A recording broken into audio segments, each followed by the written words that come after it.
again, I think the signs are there that whilst I'm extremely bearish under the hood for the economy, whilst I'm certain we are going to get a recession and a bear market this year, whilst I am sure we are going to have some nasty and violent declines into those 4-year cycle lows for the metals, for stocks, for oil, and for Bitcoin and crypto into the end of this year, at the moment, I have nothing that tells me to get out of the market. Okay, I have a lot of signs here telling me I can stay long and strong for a while longer. So when we head into the charts right now, we're in the middle of trying to find a daily cycle low. If I turn on the future cycle low indicator here, this will give me a window for where we're hunting for a low. And you can see we've got so far a swing inside of the expected window for the next cycle low. So we're looking for a swing and a reversal sometime in here. I do think it's still susceptible to maybe another move lower first, but we'll see, right? If this week it pushes off, then the cycle low is 100% in and confirm the indicator will pick it. I'm just always a little bit later to the trade in exchange for increased confidence to try to reduce the amount of overall stop losses I pay. I would rather give up a few extra points of profit here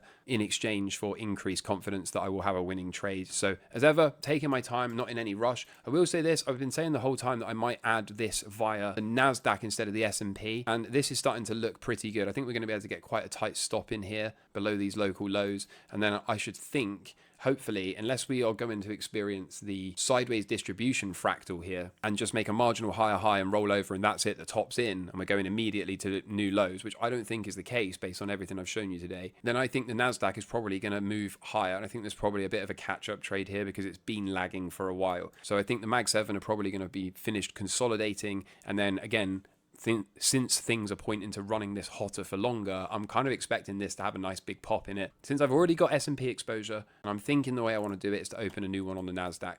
So that's what we're going to be going through in the level 3 members section today. And then again, we'll add these positions next week once I'm sure the low is in, and we'll look for new highs. But for now, it's a case of finding the cycle lows. You can see that's probably a low inside of the window, but it's just not got enough momentum for the indicator to be sure of yet. Here's how the VIX doesn't care, okay? So of all the narratives and all the doom out there and everything else that's going on, okay, the VIX doesn't care. It doesn't look like we're brewing for a volatility event yet, so no changes there either.